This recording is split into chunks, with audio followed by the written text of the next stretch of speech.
Come on in, everyone. Come on in because we are here to review Love is Blind Season 7. We are on episode 10 and 11, y'all. Hopefully all of y'all done watched it by now, and so none of this is going to be no spoiler for you. I know we done had a lot going on, y'all. A lot going on. And I've had to recover from some of these bombshells that we've seen all season long, especially the bombshells we've seen with Tyler and Ashley, which you know was my favorite couple. And so much in the blog, so much information about Tyler and everything that's going on about it. You couldn't miss it. If you're on YouTube, you can't miss what's going on out there. And I spent a little time. I spent a little time looking at some videos, getting a little bit more information on what I think is really going on with Tyler. And I think what I have to say about it might surprise some people.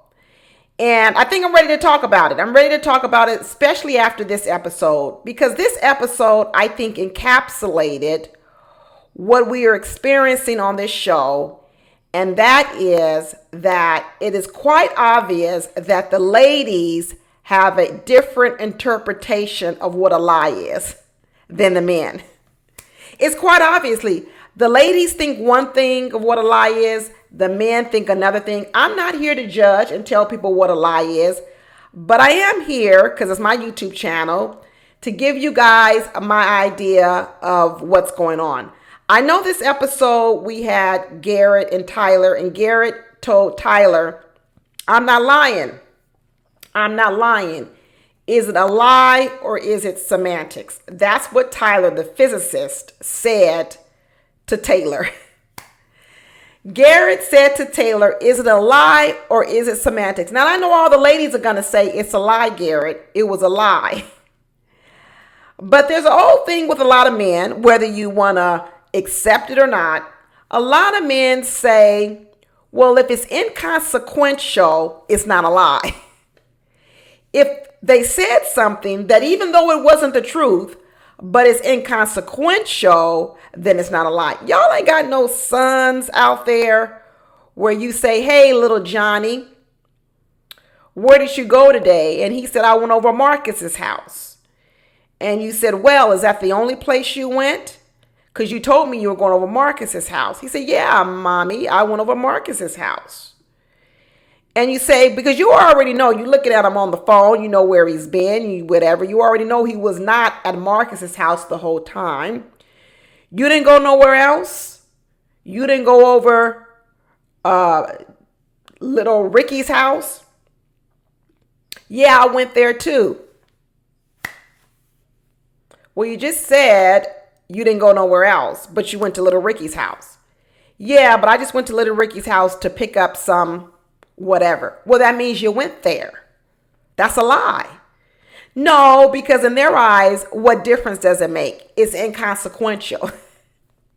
It's inconsequential. And so, I know a lot of people out there think of this as double speak. Listen, I call it a lie too, y'all. So I'm with the ladies. I call it a lie. But what I think I'm a little bit further along than a lot of people is I just don't get ruffled over it, because some people don't want to accept these things about a lot of men.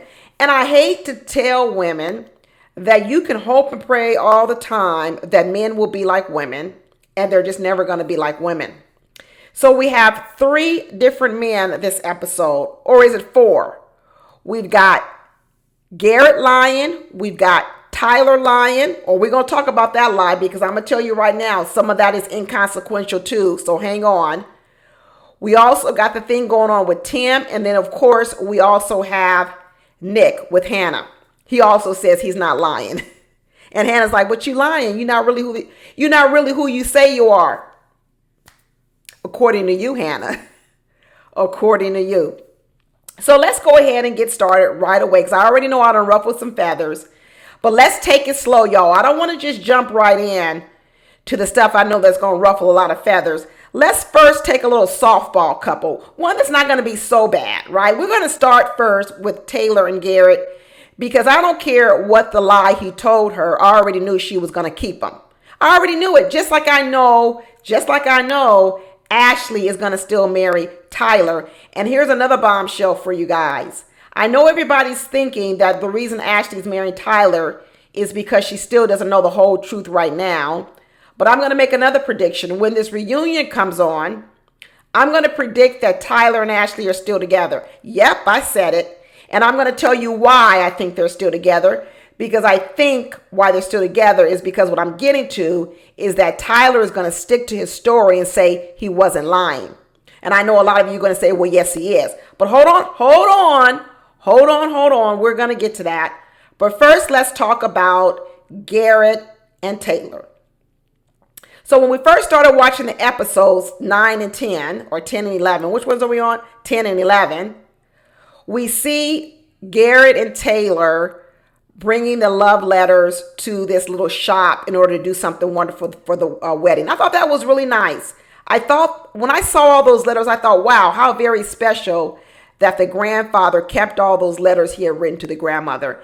And how very special that they preserved them. I hope they do something so that the letter writing doesn't get faded over time and that they can sort of preserve the letters. But how very beautiful that they're turning those into something that they can use at their wedding. And then they say they're going to have sort of like a letter writing station at their wedding to give it such a special touch at the wedding. I thought that was really, really nice. And you know, they're both still talking about how Garrett's mother is struggling with this marriage. And I hope she doesn't struggle too long. I hope she doesn't struggle to the point that she doesn't even come to her son's wedding.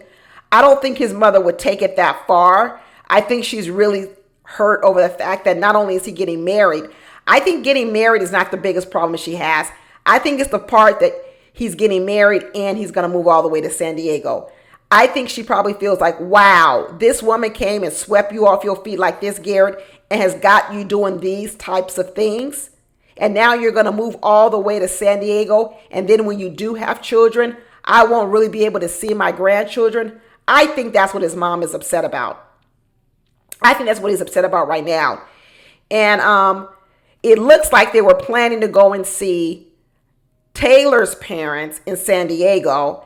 And Taylor's dad told her, yeah, don't F this up. If he's as great as you say he is, Taylor, don't mess it up. Because we know Taylor can be a bit of a hard ass. She really can. But she holds Garrett's feet to the fire.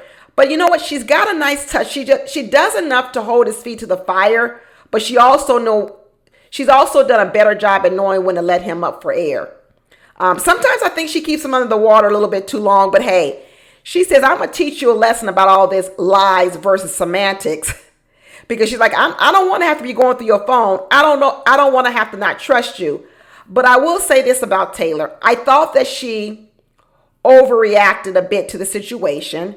And I know it's because she was triggered because she's been cheated on in the past. I know that. But I do also recognize that Garrett did lie to her. When they first had the conversation about the ex-girlfriend texting him, he said he liked the message. That's what he said. He liked the message. That was it. Now, at that original point, I thought that Taylor's response was a bit much. I thought it was a bit much, a bit over the top. But I guess because she's had cheaters in her life before, I guess she felt triggered. Now, she was pissed. She was absolutely pissed. And she said, how dare this get sprung on her right before she's supposed to go into this party, put on a happy face and act like everything's okay. But in this moment, she's very, very pissed. And he's trying to make up to her and he feels remorseful. He knows he really messed up. He's trying to console her. He does not want to lose his woman. You can really see that he really loves her because he fights for her. But she's pissed and she's scared and she's just all out of sorts. But she goes into the party anyway, puts on a brave face, and gets into the party. But once they get into the party, this is when Garrett starts to get a little tight-tongued because he starts tripping over his lies. And he's a little bit honest, almost too honest in front of Tyler and Ashley that, hey, when this ex-girlfriend texted me, I texted her back and let her know that, hey, I'm engaged, I'm in a relationship, and so I don't think it's appropriate anymore for us to have conversations. And when Taylor is sitting there, she's like, well, wait a minute. That's not what you told me you did. You told me you liked the message. Now I hear you actually texted her back. Well, you're right, Taylor. It is a lie. But what he's trying to tell you is it's insignificant. It's inconsequential because basically I did text her back, but I was basically texting her back telling her, don't text me no more. I'm in love with you. So yeah, I lied to you what happened, but really the outcome of it all, you should be happy about it. Taylor, that's what he's saying is, why are you concentrating on the lie that I told you? Why aren't you concentrating on the fact that, listen, I basically dumped that woman, told her don't text me no more, that I'm fully in love with you and I'm engaged. Isn't that what you want? Don't you want me to tell these women the truth? She said, yeah, but I want you to tell the women the truth, but I also want you to tell me the truth. No, he doesn't want to do that because what he wants to do to you right now is he thinks in his mind he's protecting you. He's saying, hey, you know what? Why tell Taylor this little bit of tidbit information? Because all it's going to do is make her worry. And I don't want to make her worry. I'm just going to handle it on my own and tell this woman stop texting me. Well, the problem is once he let them loose lips start to go, he told on himself. So you can obviously tell that Garrett ain't used to lying because he told on himself. He told on himself and he's sitting there then saying, is it really a lie, Taylor, or is it just semantics? No, Garrett, it's a lie. It is absolutely a lie. Then he starts saying, well, I really didn't think twice about it. I don't really know the difference between what you're talking about. Garrett, you a whole physicist. You are a whole physicist and you don't know the difference between a lie and the truth. Come on now. You have got to be kidding me. How all of a sudden could a man who's a whole physicist all of a sudden go dumb on us? All of a sudden he's gone dumb. But Taylor said, I'm not done. I'm not dumb. And I'm going to sift through this stuff. And I'm going to tell you, listen, it's not details. He goes, oh, well, those are just minor details. She goes, these ain't details. These are facts. I tell you, Taylor was holding his feet to the fire. And it was really interesting to see this very smart, very intelligent woman hold accountable another very smart, a very highly intelligent man. And she held his feet to the fire, In that moment, she said, you know what? We're not going to meet my parents tomorrow. Absolutely not, because there's too many red flags and I don't feel comfortable. All I want to do is go home. I said, girl, you're going to go meet them parents. You're going to go home, you're going to settle down, and then you're going to start thinking with your brain and not your emotional side of your female side. Because, listen, I understand that Taylor is a STEM major. I'm a STEM major. And we do have two sides of us. We have the logical side and we also have the emotional side. And in that moment, Taylor was absolutely responding and leading with her emotional side. Now, I'm not saying the truth isn't the truth. The truth is he did lie to you. But in the context of what had happened, I hate to tell people, you're going to have to overlook some lies. If you're going to be married to a man, you're going to have to overlook some lies. If you have a son, you're going to have to overlook some lies. I mean, people lie. I don't know what people think, that they're going to get married to a man and he never lies to them. What are you going to do? You're going to divorce the man the minute he lies to you? You'll never be married. Men lie. They lie. They lie through omissions. They lie through deception. They lie because they think they're protecting you. They lie when they tell you you look good in that dress. They lie. So I don't know how you work it out in your life, but to be appalled and shocked at a lie from a man and think that anytime that man lies to you, you're just going to give up the relationship, you're going to leave, you're going to divorce him, then you'll never be in one. You'll never be in one. And I think what happened is Taylor went back home. They stayed up all night and talked about it. He groveled, he begged, he apologized. And eventually what emerged was Taylor's more logical side. And she probably had a chance to read the text. And she realized that actually the text that he sent that lady was a text she would approve of. Because what she probably saw was that he was putting a dead stop to that lady, whatever she was doing, and that she approved of. So what would she have wanted him to do? Let's say the lady did text him, right? According to Taylor, she was mad when he liked the message. So what would Taylor would have wanted him to do? Ignore the message? Not have a conversation with the lady at all? No, in the end, she probably would have liked, in her logical side that the way that he handled the message was the way that he should have handled it, which was to be honest and upfront with the lady and say, listen, I'm in a relationship. We no longer should talk.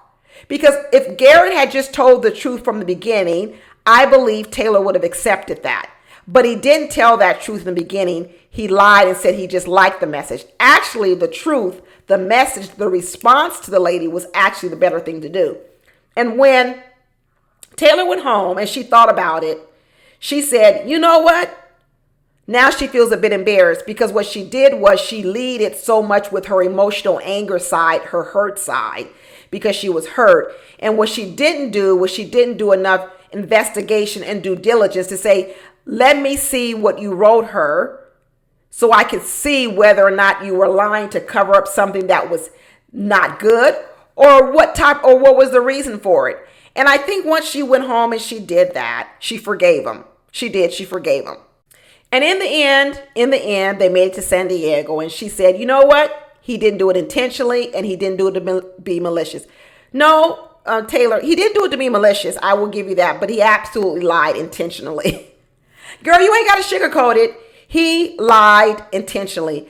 Just say that you're forgiving him of the lie. Maybe Taylor has to say that he wasn't intentional about the lie so she can give herself permission to forgive him for the lie, right? Because she doesn't want to think of herself as a woman who would forgive him of an intentional lie. But if she's really honest with herself, he did lie intentionally to Taylor, but she can just say she's forgiven the lie. It was intentional. It was absolutely intentional. In the end, they made it to San Diego. He got to meet her family. Her family seemed kind and nice. The mother eventually made it to DC. The mother was a little bit, not fully opening up, but eventually I think she opened up and really started to accept Garrett and welcomed him to the family. They were able to go wedding dress shopping, and Taylor absolutely wanted her mother's approval on the wedding dress. I think her mother helped her. I did not like the first wedding dress that Taylor tried on, so I was happy the mother spoke up and said, "I don't think it's the dress." And you could see that she cared a lot about what her mother thought, and she went on there and tried on another dress. And I think the second dress is way better than the first dress. And when they were asking the mother, what did you think of Garrett when you first saw Garrett? I think it was Nick Lachey and his wife. And she said, well, he's not the type that she normally chooses. And I don't remember what the type was that Taylor typically chooses, but it just proved that love is blind. And so the mom was completely 100% on board now with them getting married. And even after she tried on the second dress, the dress was great. Even Marissa looked at the dress and said, "Oh, I like that so much. I want to wear that dress now." Marissa don't know who she is, y'all. Marissa doesn't know who she is. We're going to get to it because this is the first time Marissa copied someone's dress. She really did copy Ashley's dress. I hope all y'all saw that. Marissa here is now admiring the dress of Taylor, saying, "Oh, I like the dress you picked out. I want to wear that dress now." I told you Marissa doesn't have her own mind. She's a chameleon. And then when she saw Ashley in her dress, if you go back and look, Marissa really has the same dress as Ashley, except that her dress doesn't have sleeves and Ashley's did. And Ashley saw it. I don't know if y'all saw that. Ashley saw that the dress Marissa tried on looked like her dress, and Ashley wasn't happy about it. I guarantee you when we see this wedding, I don't know if Ashley will have the same dress that she picked out on this episode, because I believe Ashley knows that Marissa basically chose the same dress as her, but without the sleeves. And I think Ashley's going to want to be unique. I think she's going to want to be unique because when she saw the dress that Marissa picked, Ashley was looking at her like, "Girl, that's literally the dress I tried on, except yours is sleeveless and mine has sleeves." It was really the same dress almost. But I'm not worried about Garrett and Taylor one bit, not at all. I think they're going to have a good marriage. I know they're going to say yes at the wedding altar. They got one last date at this gallery, and they still have their fun banter. She was like, "Are you going to miss me tonight, our last night together?" She said, "Who's going to tape your mouth shut?" I thought that was so cute, and he was like, "I guess I'll have to hire someone."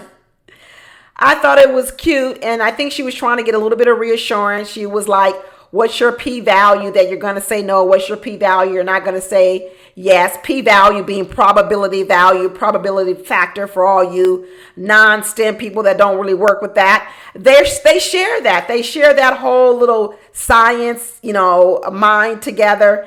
And he says the p-value is high, that he's absolutely going to say yes and be happy. There's no p-value at all that he's going to say no. None at all. And he said, I'm happy to leave behind all this dating bull crap. He is happy. He's ready to move on. He's ready to be a husband. And he is ready to move to San Diego. So welcome to California, Garrett and Taylor. If you guys are here by now, you're probably here. We're not too far away from each other now. You're in California. Maybe I ought to come down to San Diego and say hi to you, because I know y'all still married. I know y'all are still married. But now we can move on to we know who's not married because they didn't even make it to the suit fitting. And that's Tim and Alex. I guess I wasn't wrong about Tim. I should have just stuck with my first instinct about Tim when I told y'all before that Tim dives in. He goes head in first, but he don't finish nothing. And I'm not going to be mad at him because he shouldn't be finishing nothing with Alex. Alex has issues. She has problems. And I know people are going to say that I can't believe Tim dumped Alex all over the fact that she fell asleep. But falling asleep on his parents or going to bed on his parents, like he said, who had driven 10 hours to see them, was very, very bad etiquette. Very bad etiquette. And one thing I know about Alex is Alex don't have no home training. There are so many things that Alex does that tells me she doesn't have any home training. You know what? I don't want to talk bad about her parents, but I do kind of want to ask who raised Alex. Because the things that Alex does, I do say that, last week, they're just odd, right? Like we talked about that dirty, nasty house and how she was not embarrassed to let him in, and she let him in. I just thought that was weird, right? The fact that she didn't think putting her hand over his mouth or calling him out his name was a bad thing. She was wondering why he's so upset about it. And now this week we have another situation where the things that Alex does to me just screams like a whole level of selfishness, unawareness, just not, she can't read a room, all that stuff. From the first scene that we started seeing between Tim and Alex was when we got introduced to Tim's parents. And we got to see the dynamics between Tim's mother and Tim's father. We can see with the dynamics, the mother does all the talking, absolutely does all the talking. And the father sits there and he often agrees with the mother, even though he doesn't agree. Did anybody else pick up on that but me? Did anybody else pick up on the fact that Tim's father was quiet and agreeing with the mother, even though he wholeheartedly doesn't agree with the mother? He has found a way to get along with that mother, even though he doesn't actually agree with her. It was very, very interesting to see the dynamics. The mother said that Tim is a good person. And she said, you may have noticed that his vulnerability comes off as sort of a separation from things. I said, oh, there you go. It's what I've been talking about. What I talked about is when Tim is in a situation that he does not like. The mother may be calling it vulnerability. It could just be uncomfortable. It could be anything. He flees the situation. He's a runner. He's a track star. I said it from the very beginning because he's done it in college. He's done it in the band. He's done it with the Army, and not the Army, the Navy. And I knew he's done it in the past relationships, and now he's doing it here. And what the mother is saying is he gets that from me. He gets that from me, that when he is feeling vulnerable or upset or uncomfortable, he separates. He needs his space. And her mother's acceptance of the way that Tim handles situation, she's accepting of it because that's the way she is. So she can't really criticize it because what she sees is that's the way she is. And if she were to criticize her son over it, then she'd also be criticizing herself. But she doesn't want to criticize herself. Well, the problem is, mother and son, it's a problem with both of you. If that's the way the mother handles things, it's a problem. And it's also a problem if it's the way that Tim handles things, and I think it is. It's a problem. It's a problem, period. Now, the mother was trying to bring some soberness to the couple. She was saying, we've been married for 40 years. It takes a lot of work. It's hard work. And if you're willing to do the hard work, it can work, but it takes a lot of give and take. Something tells me that the father has been given more of the giving in this relationship, and the mother has been doing a lot of taking. Because what he's trying to teach, in this moment, even not knowing Alex, what she was trying to teach Alex is, you've got to learn to put up with these ways from my son, because my husband had to learn how to put up with it for me too. Because that's just who we are. I didn't like it. I didn't like it one bit. Now, y'all know that I'm not a fan of Alex. I don't think she's ready for marriage. I don't think she's the one for, not only do I not think she's the one for Tim, I don't think she's ready for marriage, period. But I didn't like the fact that that mother was in some way trying to justify Tim's behavior and telling Alex that this is just the way it is because that's the way the mother is. Tim has his own issues. This running away from things is a problem, and it's going to be a problem in all his relationships. Forget the fact that it's with Alex, because like I said, they shouldn't be together, but it could be a problem with any woman, even if it was the best woman in the world. Tim shows up in relationships wrong. He just does. Tim confesses to the mother and says, you know what? We're not in sync on some of the lighter things in this relationship. I don't even know why Tim's here. He should have left when that girl called him out his name and put her hand over his mouth. He should have left then, but he's still here. I don't know what for. Maybe it's a contract obligation. I have no idea. But he sat there and he said, we're not in sync on some of the lighter things. And he says, we're not in sync on how he jokes. We said that before. She don't find his jokes funny. And then he said, we're not in touch on the physical, affectionate part. And I think he might get this from his mother too. His mother doesn't give me warm and fuzzy. Not at all. His mother does not give me warm and fuzzy. Not one bit. And when he says, when we've just had an argument, I'm not going to want to cuddle with you after an argument. Well, Tim, you already told us you don't like to cuddle, period, because you said you were a sweater. So let's not try to act like you don't like to cuddle because you just had an argument. You don't like to cuddle, period, because you told us you were a sweater. And then he says he's not all that physically affectionate. We know you're not. We know you're not. And it really does seem as if a lot of it happens to do with the dynamics between the mother and father. I understand that those mother and father have gone through a lot. They've lost two children. And like the mother says, that probably put a lot of strain on their relationship, that they've probably been through a lot of ups and downs together when they've lost two children. A lot.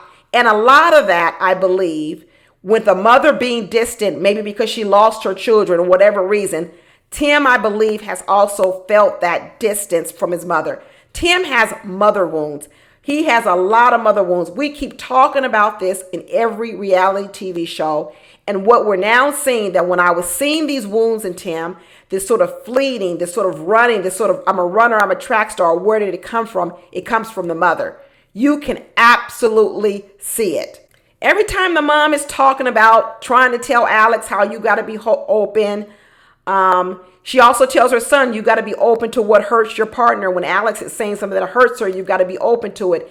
And it's not that I disagree with what she's saying, but something about me felt like the mother was more justifying her own position in her own marriage versus giving these two really sort of unbiased suggestions and advice. Now I'm going to get to the part where I agree with Tim. When they saw the scene of Alex heating up that plate of food, and Alex didn't even ask Tim, do you want a chicken wing? I said, this girl, she ain't got no home training. She sat there, heated up that whole plate of food, sat at the table, didn't want to come sit on the couch and talk, and didn't even offer him a French fry. Oh, Alex ain't got no home training. And then she says, I ain't eating all day. And he said, well, can we talk? She goes, what you want me to do? Come over there and talk to you? Yeah, because right now my back is to you. You sat at the table eating chicken wings. You didn't offer me no chicken wing. Yeah, come over and sit on the couch and let's talk about this. Alex ain't got no training, y'all, no home training. So then where this whole thing goes left, we start having this conversation about her going to bed and taking a nap. Now, this is very nuanced, y'all. I know some people may say it's petty, but I don't really find it petty, actually. I would be very, very upset if my parents drove 10 hours to meet my fiance, and after 4 hours, whatever time we're spending together, you decide you want to go to bed. I would be upset too. I would absolutely be upset as well. And what Tim was saying was, when I was in the position you were in, I went to the store, I shopped for food, I went to the store, I bought food, I seasoned the food, I grilled the food, I cooked the food along with the sides and the meals, and then I had to wash the dishes. And Alex sat there and said, okay, so what? Alex is lazy. She's just lazy, and Tim can no longer just overlook it. He shouldn't have overlooked it when he saw that junky house. He shouldn't have overlooked it before. But what he's getting to with Alex is she's lazy. She don't cook. She don't clean. She isn't thinking of other people. And the fact that she went to sleep when those parents were still there in the house, I did think it was rude. I agree with him. She don't have no home training, I'm sorry to say. And what she said was, I was exhausted and that she likes naps. It may seem petty to a lot of people. It might seem petty. But to me, it may be petty by itself, but it's not petty when you look at it in its totality with everything that she's doing. And we come to find out that she got a raggedy car too. Because then they start talking about all this little back and forth about texting through the middle of the day and about your car and all this other kind of stuff. I was like, does she have a raggedy house and a raggedy car? Because it sounds like she got a raggedy house and a raggedy car. She don't take care of nothing. She don't take care of her house. She don't take care of her car. And she don't take care of her man. Tim is like, I am fit to be tied. I'm so done with this woman. I am so done with this woman. Alice is sitting here talking about, I'm confused. I really don't understand why he is so upset. Once again, Alex is confused. Alice is confused that someone might think she's a hoarder or she's junky. Alex might be confused over why I think you're not got no home training when you sit up there eating a whole plate of wings and some French fries and you don't even offer me one. Alice is confused that someone might say, you went to sleep on your fiance's parents and went to bed. Aren't you the hostess? Alice is confused why Tim would say, listen, I cooked all this food and you didn't offer to do the dishes. And Alex is sitting around, well, if you wanted me to do anything, you should have just spoken up. No, I'm confused on how you wouldn't know how to do this on your own. Why would I have to tell you to do this? Because she ain't got no home training. I hate to tell you, she ain't got no home training. No home training, not at all. She run around talking about, well, Tim, I can't read your mind. You got to tell me what's wrong. I can't read your mind. Girl, you shouldn't have to read Tim's mind. This should be your own mind too. Why have to be his mind? You wouldn't know in your own mind that when someone cooked, cleaned, cooked meals, entertained, did all this stuff, lied to your daddy in front of his face, you wouldn't know to offer to help do the dishes. You wouldn't know to do that. I got to tell you that. Don't nobody want to be teaching all that kind of stuff, Alex, at your grown age. This is ridiculous. Every time Alex was over talking to him, he was like, can I talk? Can I finish? Can I finish my thought? Can I finish what I got to say? He was done with Alex. He was done. And let me tell you something. He was not pulling no punches. He didn't do it with no gentleness, nothing. He just ripped the Band-Aid off. He told that woman in the very end, there is no scenario where I would say yes to you. And in fact, I don't even want to see you again. Dang, Tim. I'm telling you, he went hard in the paint on her. Hard in the paint. Alex is sitting over there saying, I can't believe you're doing this so soon to the wedding. You mean to tell me just 2 days ago you were sitting in front of my father's face, reading him this poem, talking about how much you love me, and now all of a sudden you talking about how you don't even want to talk to me no more, you don't want to see me no more. Why would you do that to my father and lie to him like that? Like I said, because it's inconsequential. He didn't care. He don't care about you. So because he does not care about you, he does not care that he lied to your daddy. It's inconsequential. I said it back then. I said, I can't believe Tim is sitting up here telling all this stuff to that father, because I think back then Tim already knew he wasn't going to marry this girl. He already knew, but he didn't care. Tim got a mean streak.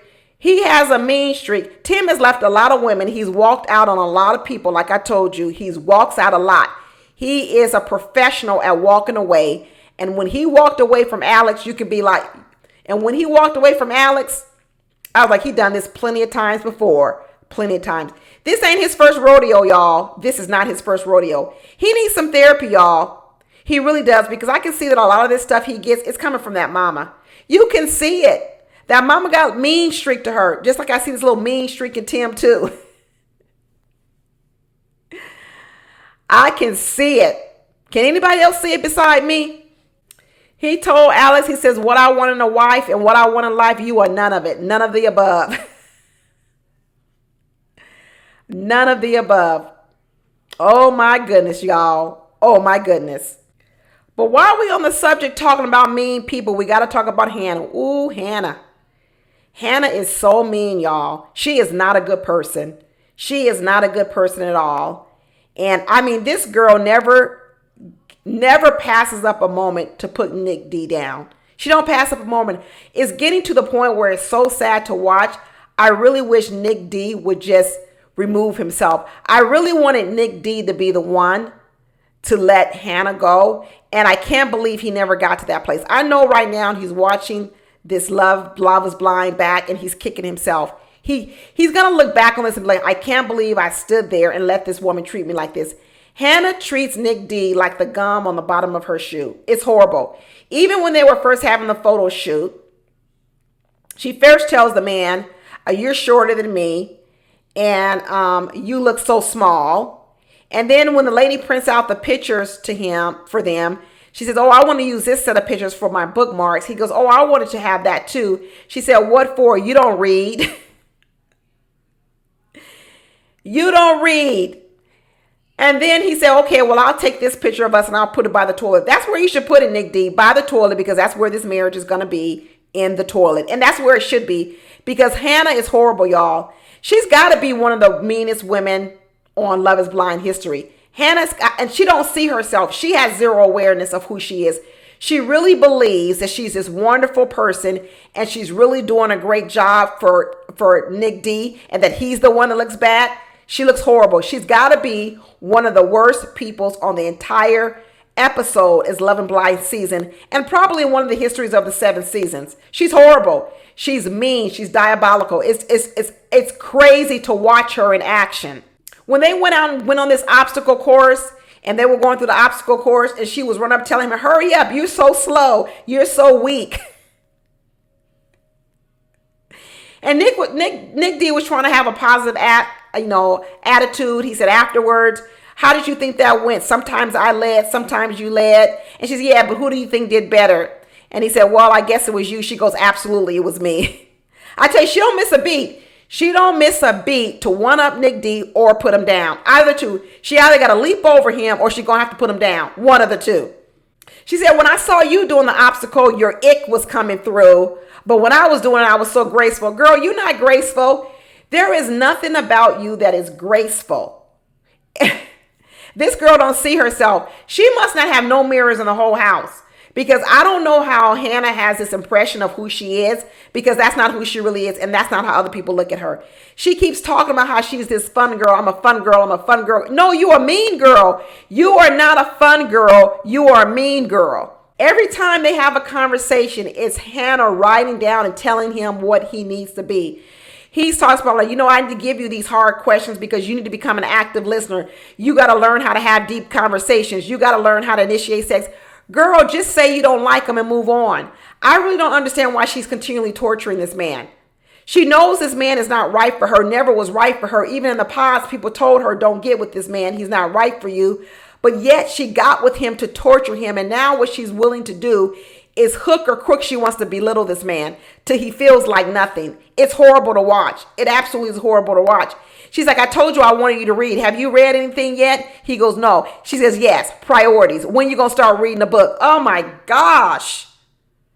Oh my goodness. I wanted to reach through that screen and punch Hannah in her face. I really, really did. He says, I know you're always pissed at me. You think I'm below your level. You was mad at me because I couldn't figure out the lights. You don't want to treat me as your equal, but I am your equal, but you don't want to treat me this way. He keeps trying to stand up for himself, but yet he can't. And I'm not even saying that some of the things that Hannah is talking about with Nick D is not the truth, because he is. He's a man child. He's living at home with his mother. His mother's doing most of the things for him. And he really hasn't grown into adulthood, and he's not ready for marriage. So I don't have a problem with Hannah recognizing that Nick D isn't ready for marriage. I think he's actually a nice guy. I think he's a nice guy, but I just don't think he's ready for marriage. But the way she's decided to make him feel, I think makes her such a horrible person compared to Nick D. His problem of not being prepared for marriage is his own issue, right? But what she's doing is she's actually trying to tear down a person. And I don't like that about her. She said, I'll treat you like you're equal when you start contributing like an equal. This girl. She was going on to say the dirty dozen with Hannah. You think you're mature in marriage? I don't think you're mature. I'm way more mature than you. I mean, could we go 30 seconds without a put down from Hannah? I mean, there could have been so many things he could have said about Hannah that would put her 2 feet under. Hannah's the type of person, if you just hit her maybe once or twice, she going to have a weak jaw. She going to fall on the floor. And when I mean hit her 1 or twice, I don't mean physically hit her. All you got to do is say 1 or 2 bad things about her, make her feel this small, because really that's what Hannah feels. Hannah is a bully. She feels this small. And the way she empowers herself, the way she feels better about herself is putting other people down. She's been doing it since the pods, and now she's doing it to Nick D. When Nick D had a chance to talk to Katie, and Katie was over there blowing up his head, talking about how good he looks, he looks much better in person than she thought when they were behind the pods. His head was getting bigger and bigger. It was like candy to his ears. He had been put down so much by Hannah. He sat over there for 45 minutes talking to Katie while Katie puffed him up and made him feel good. But then all of a sudden, Katie turned it around and told him, you got low self-esteem. Katie told him, read him like a book, and said, you got low self-esteem and you lead with all this bravado, all this sexual conversation. And the truth of the matter is you got low self-esteem. And she tried to give him low-key, tried to give him some advice. But the way that she was giving him advice, I don't know. I don't think it was her place to do it. Why everybody always got to put Nick D down? He definitely got insecurities. I've been saying it since episode 2, long time ago. But I tell you, Katie was over there trying to give him some good advice. And she was out of bounds. She was not only out of bounds, even talking to him about it. She was out of bounds having the conversation when supposedly she and Hannah are supposed to be best friends. Best friends? How the heck did Hannah all of a sudden start calling Katie her best friend in life? You just met this woman.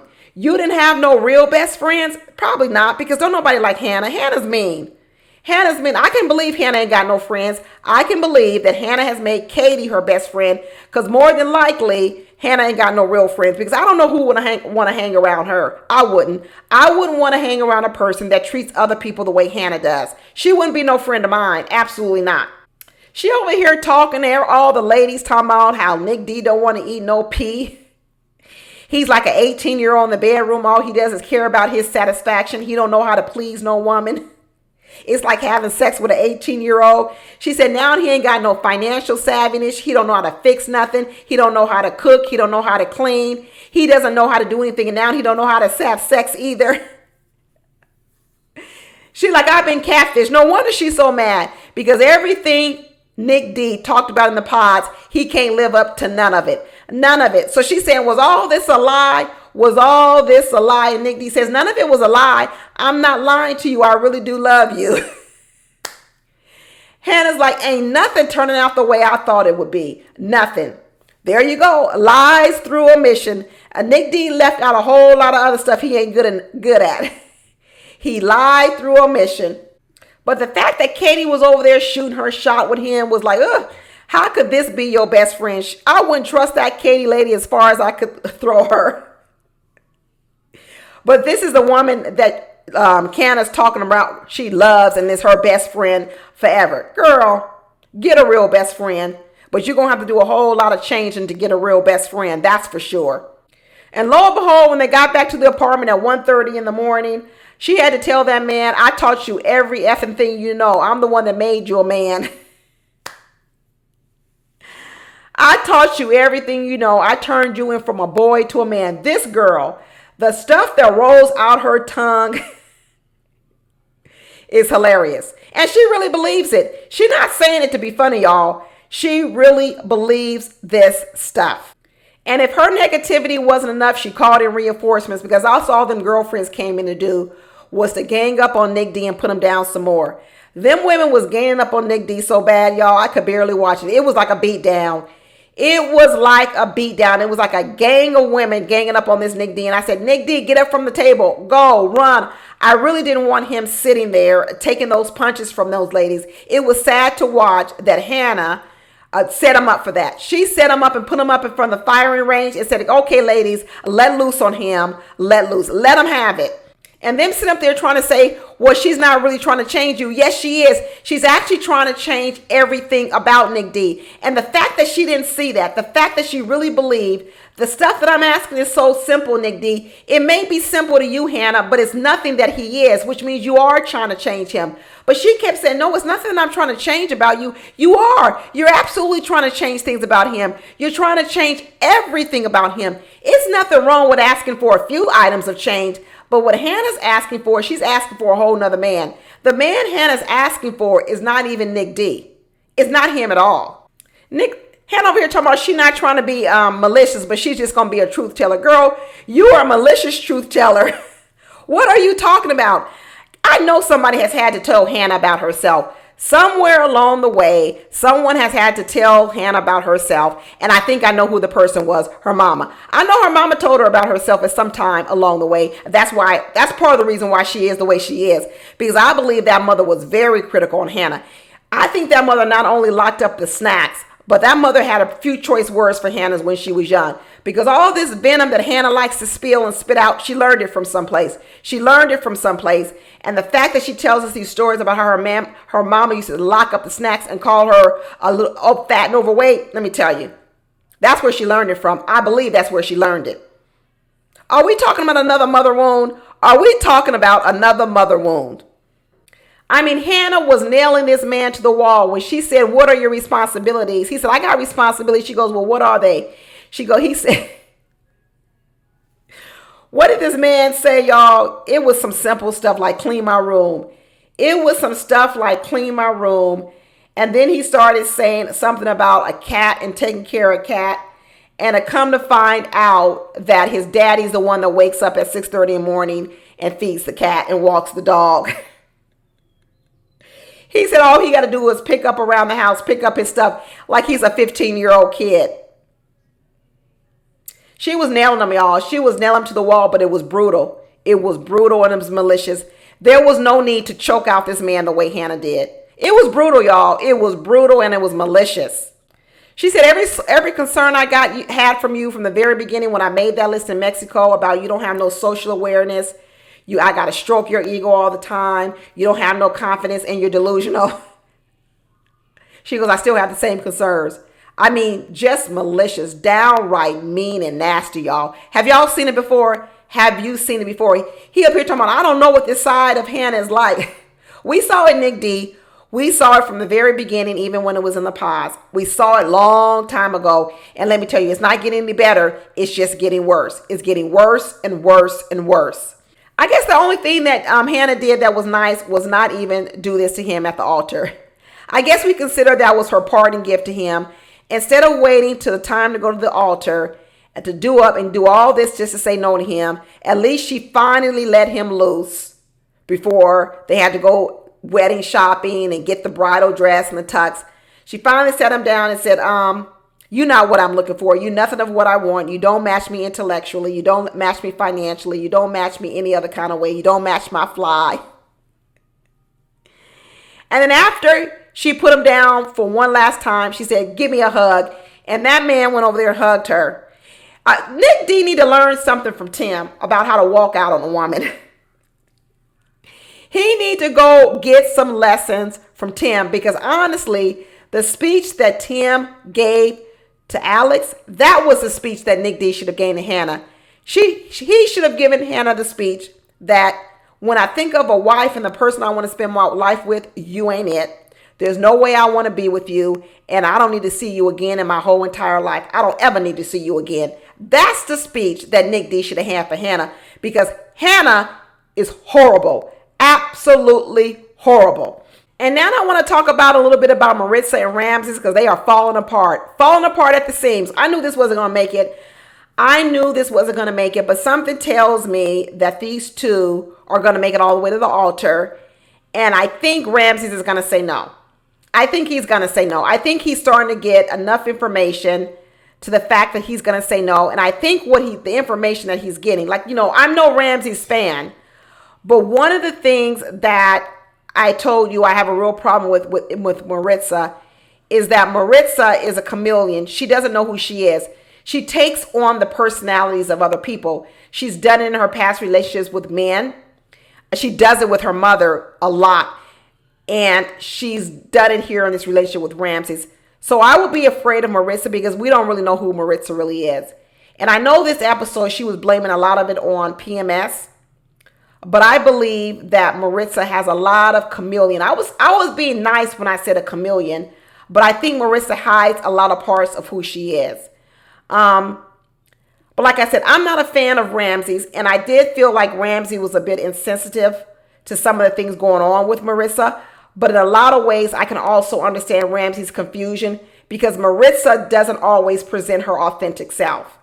And what he honed in on was, when we were in the pods, we agreed on this time frame of not having children from 3 to 5 years. And now all of a sudden you want them sooner. That's the flip-flopping. That's who Marissa is. She's a flip-flopper.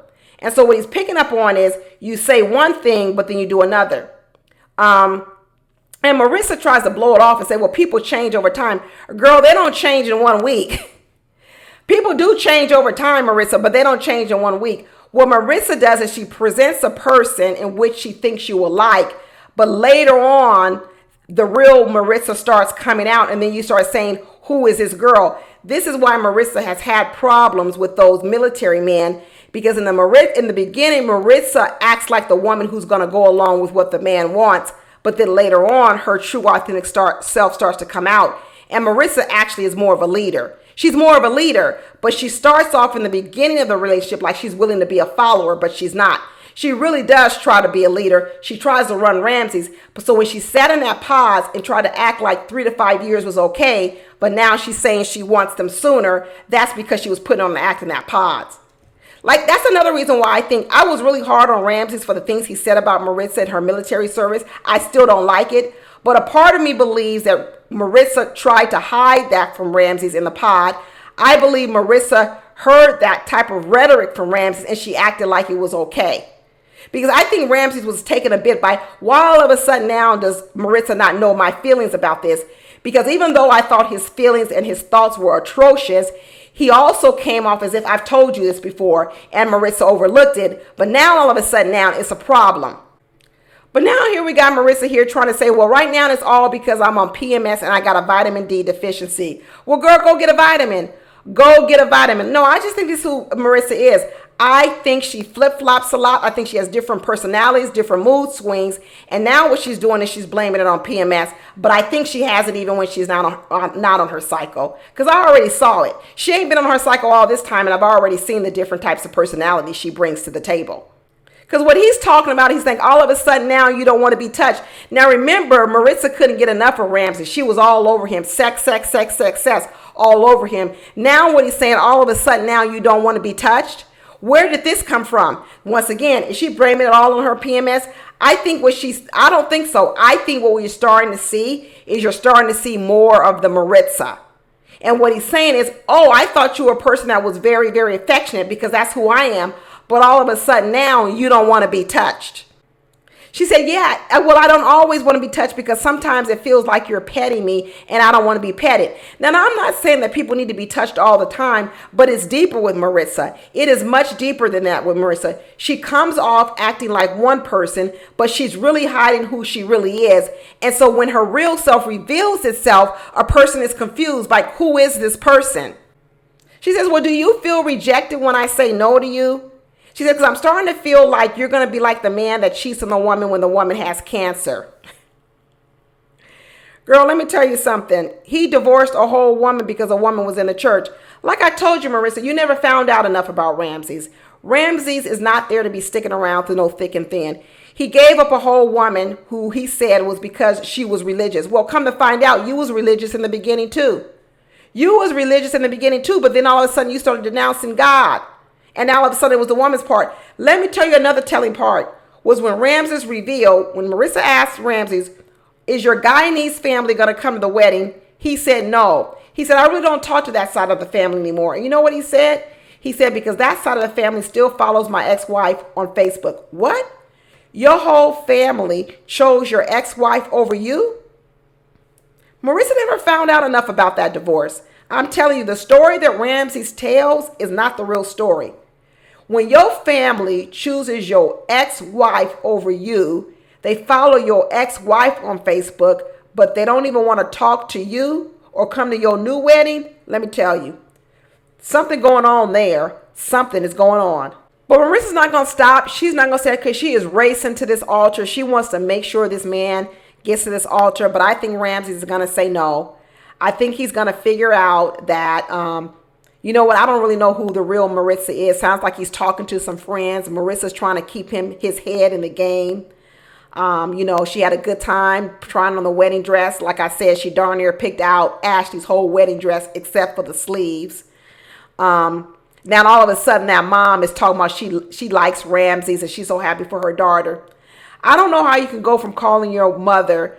I don't know how you can go from calling your daughter evil and the B word and then all of a sudden talking about how much you love her.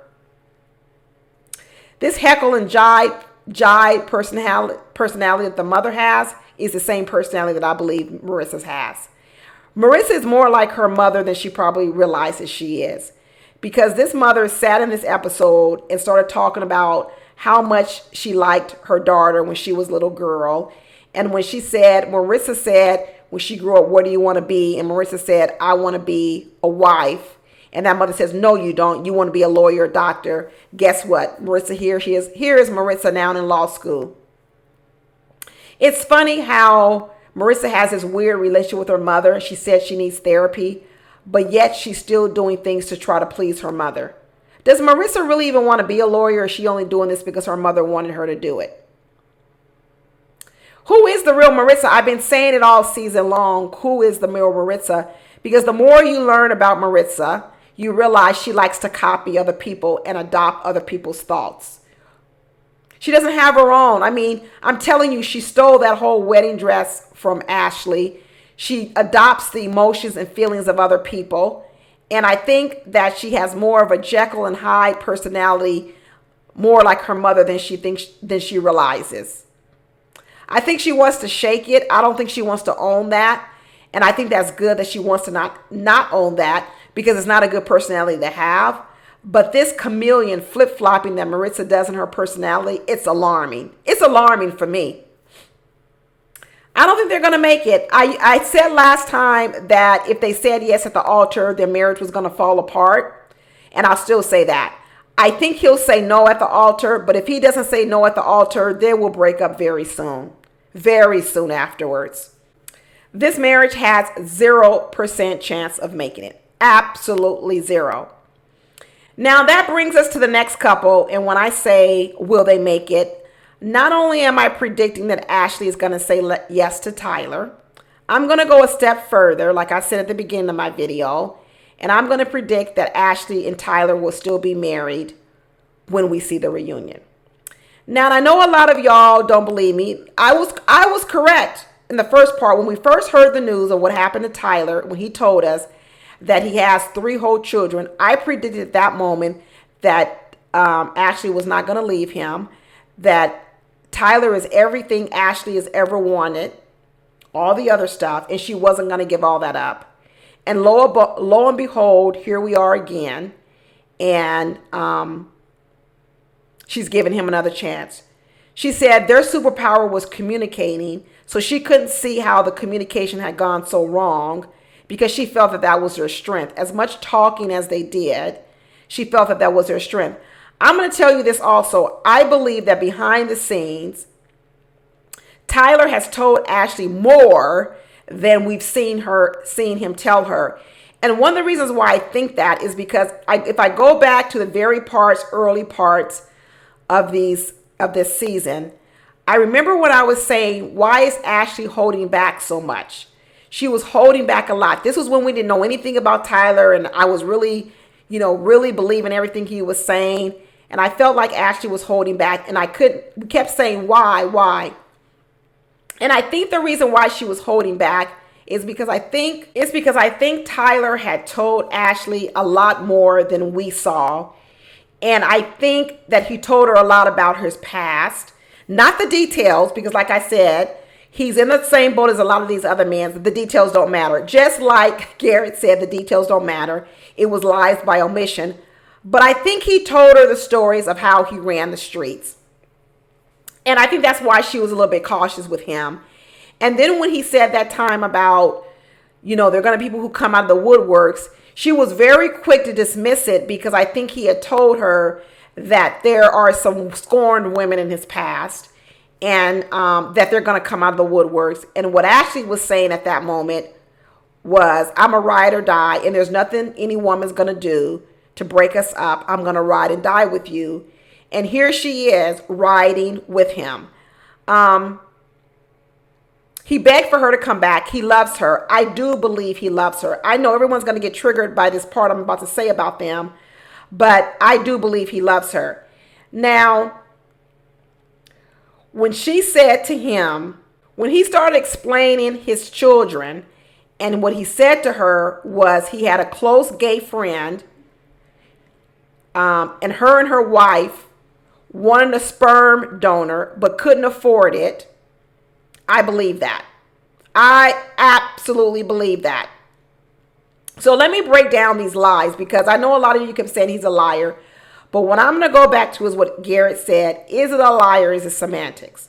First of all, this is what I believe. And I said it partly in my last video. I don't think I was that wrong in that I believed that there was a gay couple, a gay friend of Tyler's that wanted to have children. I absolutely believe that. And I believe what he said was that they were broke. And so what they asked him to do was, can you donate your sperm so we can have children? And I believe that's what he did. And I believe the arrangement between them was that him being known as the father was not something that was going to be shared with a lot of people. He knew he was the father, but it wasn't going to be shared. I know that there was some stuff I read online that at the time that the women, the married couple, were having the baby, that Tyler was also engaged to another woman. And I'm going to tell you this. I believe that the ladies sat on the sperm from Tyler for a while. I think they froze the sperm. That's what I believe. I then think that Tyler went on to have a relationship with a woman. Then what I believe is sometime later, maybe it was a year later, while Tyler is now in a relationship with a woman and engaged, the gay couple decides they're going to move forward and have the baby and implant the baby. I believe then that Tyler doesn't tell the girlfriend, the fiance. Because I read something about the fiance saying that she was at a whole a baby shower, a gender reveal, and she didn't even know that the gender reveal was with this gay couple in which Tyler was actually the biological father of the children. So he lied to her. But once again, like I keep going into, I say, is it a lie or is it a lie by omission? Because it sounds like the original agreement between Tyler and the two women was that no one was ever supposed to know that Tyler was the father, the biological father of the children. So when we say, is it a lie that Tyler didn't tell his fiance? Well, it is a lie. But what he's probably saying to himself is, that was our agreement. Our agreement between me and the gay couple was no one, the children, no one was ever supposed to know that he's the father of the children. So yes, did I lie to my fiance, that woman? I sure did lie to her. I didn't tell her the truth. But that was the agreement I had with these women, not to tell the truth. I know some of y'all might want to dismiss that, but that's just what I believe. Now I'm going to go on to all the other stuff that happened between this from what I read. All this is allegedly. None of this has been confirmed by Tyler, but this is allegedly, and this is how I believe it played out. What I also believe, because they've shown the pictures of Tyler in the lives of these babies and say, well, he really isn't just a sperm donor. He's an active father. Well, hold up, wait a minute. First of all, I've seen the pictures of him with that with the family and with the daughter. And I've even seen a video of when the daughter is someone is asking the daughter, who is this guy playing with you? Who is that? Who is that? And I said to myself, who asked that question if everybody knows that Tyler's the dad? And what I heard that little girl say was, Uncle Ty, Uncle Ty. So I believe that Tyler has been in these children's lives, but he's been in these children's lives as their uncle. Uncle Ty. That's what they've been calling him, when the reality is he's really their biological father. So when Tyler sat here with Ashley and Ashley asked him, she said, I want to know more about your situation. And he said, well, I did this to help someone else out. And she said, well, do the kids know what you look like? And he said, I don't think so. To me and you out there, we said, well, wait a minute, Tyler. You've been interacting with these kids for a good part of their lives. Why wouldn't they know what you look like? In Tyler's mind, he says, no, they don't know what I look like because they don't even know I'm their daddy. They think I'm their uncle. Now, is that a lie? Overall, it's a lie, but it's a lie without clarifying. They know what I look like because they've seen me, but they don't know me as their father. They think I'm Uncle Ty. So in Tyler's mind, he could be thinking, I'm not really lying to Ashley because Ashley said, do the kids know what their daddy looks like, what I look like? And what I'm telling Ashley is they know what I look like, but they don't know me as their daddy. So no, they don't know what their daddy looks like. It's complicated, y'all, but it's a lie. It is absolutely a lie. I know a lot of you are going to say that he's more than a sperm donor, but I'm going to disagree there. Because what I read was that Tyler initially donated the sperm to the gay couple, but eventually the gay couple broke up. The gay couple broke up. They had one daughter and they broke up. It sounds as if Tyler was okay with having more children, and that lady, the first gay guy, the first gay woman who seems to be the primary caregiver for the children, wanted more children. And so what people want to point to is the fact that the second children, the twins, were conceived naturally through intercourse. And so what they want to say is, no, he's not just a sperm donor because they had sex. Well, I'm going to disagree with you there then too. Because I'm going to tell you, I've seen pictures of that woman and she's full on lesbian. She's quite a bit of, I don't know what the word is they call them out here. I think she's the stud. She's the stud. I guarantee you that there was no relationship between Tyler and this woman. I guarantee you that the act of having sex with her was just to impregnate her.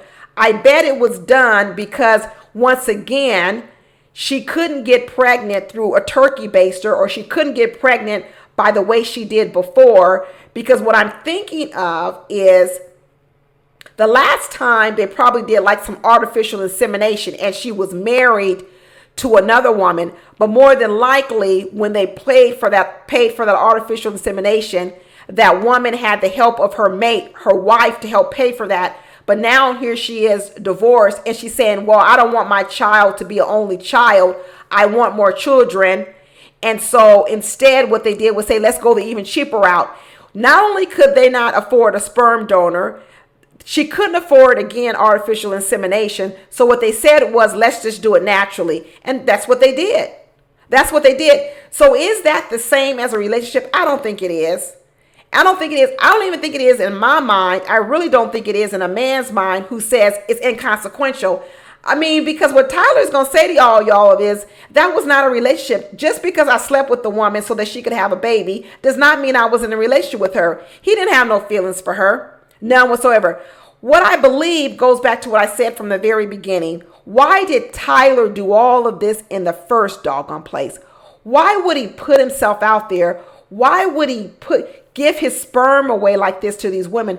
Because I think Tyler is who I thought he was from the very beginning, and he is a man that wants love. He is absolutely a man that wants love, and I think what he was thinking was he was never going to find a woman that he loved. When we see him in this episode and we see him around his friends, all his friends are just surprised at the way of how he is head over heels with Ashley. His friends are saying, we've never seen Tyler like this. I don't think Tyler has ever been in love. I mean, Ashley got him jumping out of planes. He said, I would never do this. But that's what you got to do, Tyler, when you didn't lie this much. He was talking about going 2 miles up in the air and get dropped for 40 seconds. That's because all them lies you done told. And I don't think Ashley, even at this point, knows of all the rest of the stuff. But I think Tyler really wanted to be loved. And I think when he went along with these gay women and he thought of it as an opportunity to have children because he may never have any. And I think somewhere along the way, when that gay woman, when they broke up, he decided to start to be in the children's lives because now there's one person kind of raising the kids. And he was secretly seeing the kids. I heard of all this other kind of stuff. But I think he was secretly seeing the kids. I do believe it because I actually think that Tyler does have a heart for that.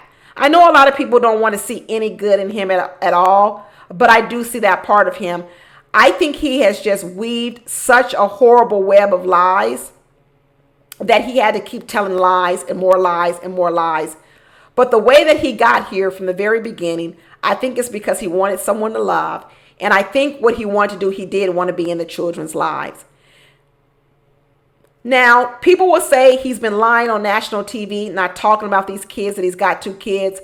But I think what you have to remember is these kids probably don't even know that Tyler is his dad, their dad. I think these kids know him as Uncle Ty. So when they say, how dare you sort of be rude to your children or disown your children or not claim your children on national TV, I don't think he could claim them on national TV because I don't think that they even know that he's their dad. I think they think that he's the uncle. And I think this is the lie that was supposed to go on. This is very, very messy. It should have never been done like this. It's so ghetto and unprofessional that the way that this gay couple decided to move forward with this, it's so messy the way that even Tyler became engaged with it and even involved himself with it. It's a horrible way of doing things. But what I don't like to see is I don't like the stuff I'm actually seeing from some of the mothers because I feel like one of the mothers, I don't know which one it is, who's putting all this stuff out. I don't know why she would want to put that on Front Street about him so badly because all it does is hurt her children. So I wasn't sure why she decided to do that. Even in all his lying, even in everything that he's doing, I didn't understand why she was willing to then go to social media and put pictures up of her children like that if this is the messy situation they're in. I had a problem with that. And I also had a problem with the way that she was trying to frame her relationship with Tyler. There is nothing that woman could tell me that would make me believe that Tyler had any sort of romantic relationship with her. She is full on gay. She's a stud. And I don't believe Tyler had a relationship with her. I think that I can believe that the way that her last children conceived were naturally, but I don't believe it was out of any type of love or anything. I don't believe that. I think it was a means to get a job done. I do. I think it was a means to get a job done. And for this reason, I think that Tyler and Ashley are going to be together. I think Ashley's going to forgive him. I think Ashley's going to dismiss all these women because she's going to look at those women and she's going to be like, well, yeah, you kind of are a sperm donor. I don't care that you actually had sex for those second kids. Really, he was donating the sperm. He was really donating. In fact, Ashley even slipped up on her tongue when she was talking about the kids they would have.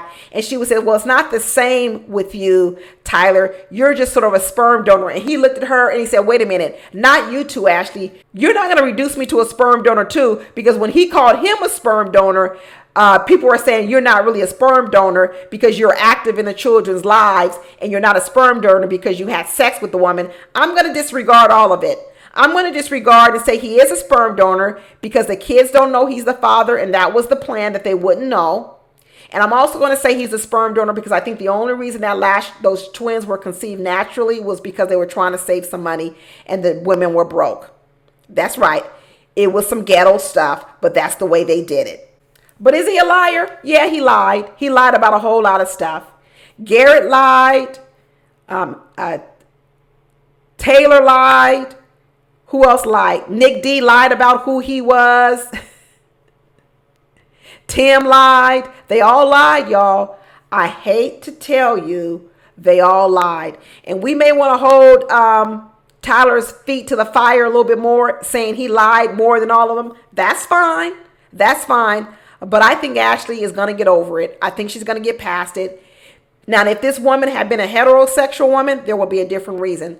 But I'm telling you, the fact that that woman is a bona fide, full-on stud lesbian, it changes everything. It changes everything. And the fact that those children call him Uncle Ty and not Daddy,